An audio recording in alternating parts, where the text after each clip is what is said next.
California lawmakers shut off the EV cash flow, Tesla is trying to get tax breaks of its own, and the Model X bike rack has hit the store.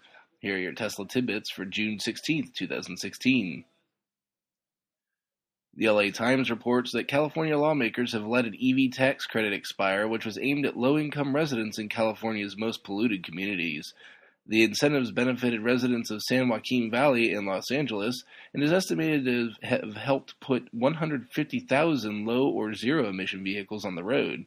Ironically, unlike in most cases where something like this happens, funding is not the issue. The funding for this credit is based on the state's cap-and-trade system.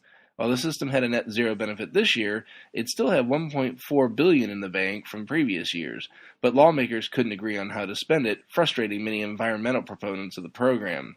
Bill McGavern, policy director for the Coalition for Clean Air, was quoted as saying, quote, "With the urgency of the climate crisis, we really shouldn't delay in investing in projects that reduce emissions," end quote.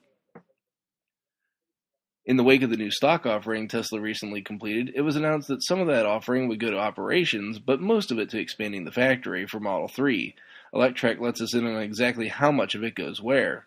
According to a state filing, Tesla plans to use $1.26 billion of those dollars on expanding the factory and requests a $106 million tax break for its trouble.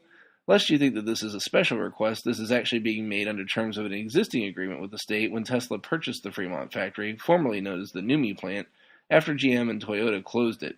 The state has already approved $90 million in tax breaks for the company related to the factory.